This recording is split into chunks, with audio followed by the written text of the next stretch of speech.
So, what's up, party people? The three or four of you that may pay attention to something I have to say today or some other day.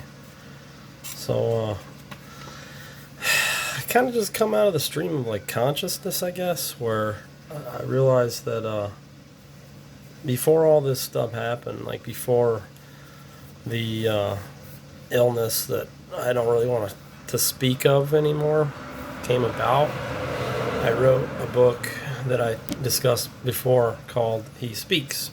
It's right here. It's a book that's a lot different than a lot of them that I've written in the past. Obviously, I write books based on what I think is true. Everybody should. Everybody does. But this book was a little bit different because at the time I wrote it, which was 2019, it actually shows that 2020 was the first print edition, but I wrote it in 2019. This book came out of like a little bit of a spiritual awakening that I had at that time, and I find it really interesting now when I go back and look over some of the things that were written, which I do, and I think every author should do. I used to tell people that were learning to write that writing is really about rewriting, so you have to kind of reread, rewrite. And as you get better, you may do that less, as far as there being less and less actual rewrites of construction, but that's another subject. But as I was kind of rereading it and critiquing some of the things, and I found, of course, I always find errors every time. It doesn't matter because I don't send it to an editor, which is, I'm sure, the worst thing I could do. I edit myself, and so I have some. That's why my stuff is really raw, I guess. But as I was rereading it, I was thinking, if someone picked this book up today and started to read it, they might think that there was an awareness of everything that's going on, because the book in some ways contradicts the awareness that people are having in the society around us. Like, people have really gone in the opposite direction that I tried to steer myself and other people that might read the book away from when I originally put it into print and typing it up and all that. The thing is,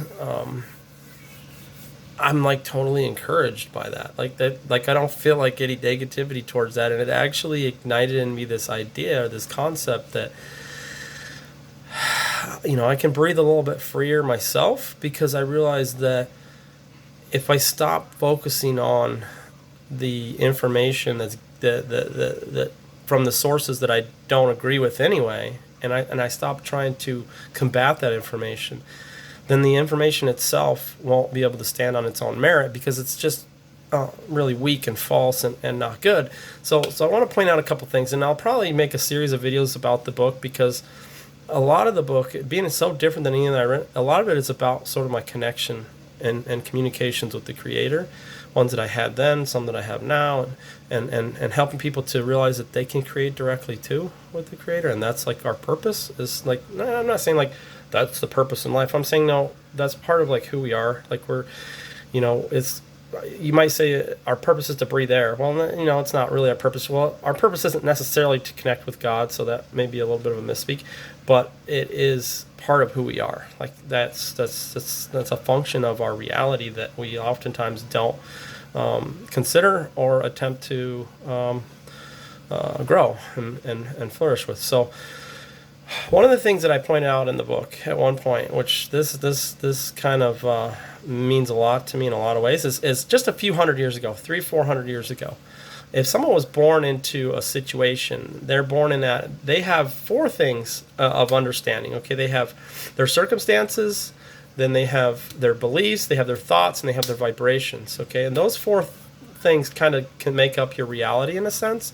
What happens to you is your circumstances, obviously. You have your thoughts, then you have your emotions. Those, some people try to combine the two, but they really are two separate things in my understanding. And then you have your vibrations, and everything in the world in the universe is vibration. Like, so we are so manipulated by vibration that we don't often think about it, and so we'll let two of those things go on default. You can if you let those things fall on default, what happens is the world around you actually is defined for you, and you're not defining it. If you take control of your thoughts and emotions, now you sort of have a 50-50 split. If you've left your vibrations and your circumstances to themselves. If you can take control of your circumstance to some extent, but there's a lot of circumstances you can't take control of, and 2020 is a good example of that. Like, it really truly is. And so it works wonders to realize that if you can take control of the vibration, so you have your thoughts, your emotions, and your vibrations, which you do have control over. And actually, if you can get control over the vibrations, the internal, not the external, because the external is the circumstances, and they are affected by the internal, then your reality will also change. Like, those three create a swing that says, now I have control of the world around me.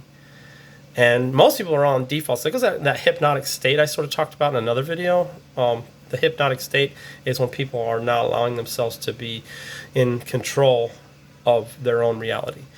They're putting it on default. They're relying on their past, their things. And so let's get back to what I was originally saying a minute ago. If you are born into a certain situation 300-400 years ago, that's everything around you made that reality continue. Like, you couldn't think about living in another way very easily.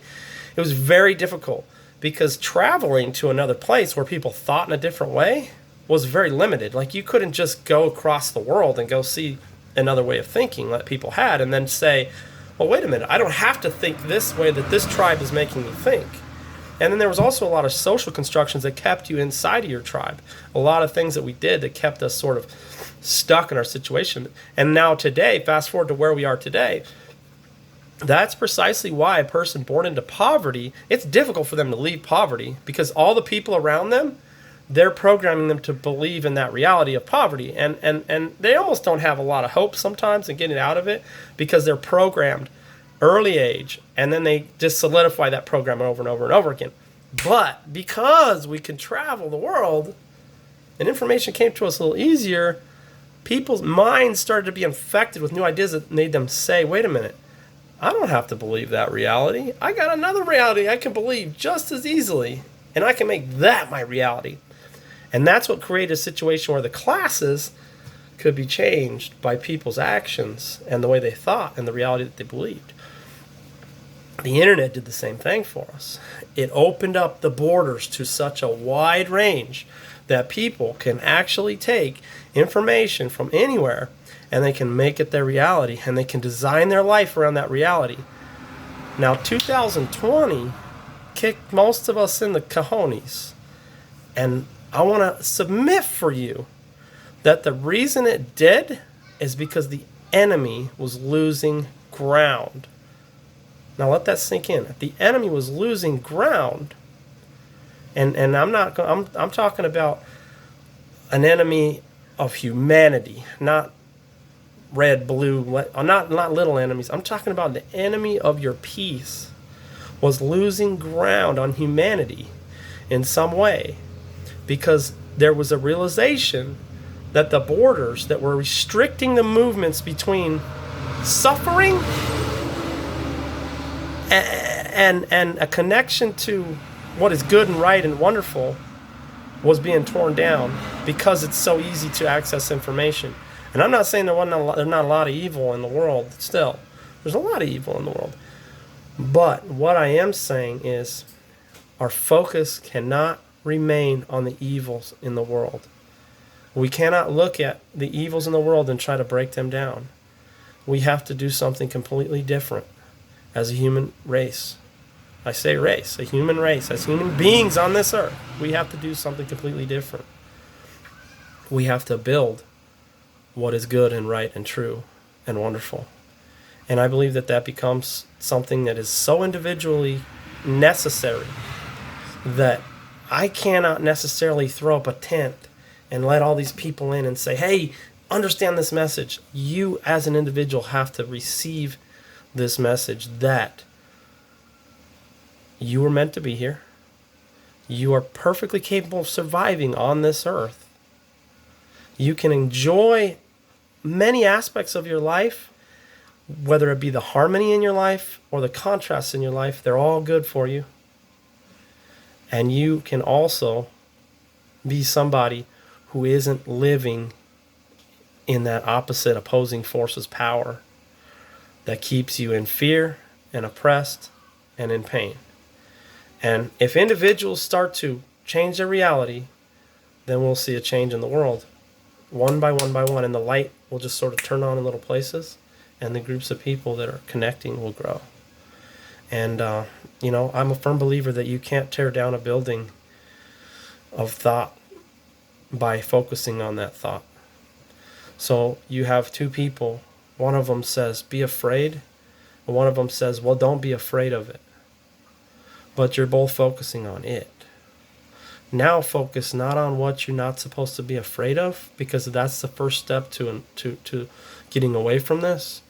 Focus on what you're going to build that's good and right and powerful. And remember these 4 things as I leave you in this video. Kind of a long one, I apologize. I'm long-winded sometimes, slow to the point, sometimes fast to the point, whatever strikes me. Your circumstances, your thoughts, your emotions, and your vibrations, folks. Get them under control. Get them under control. Thanks for listening.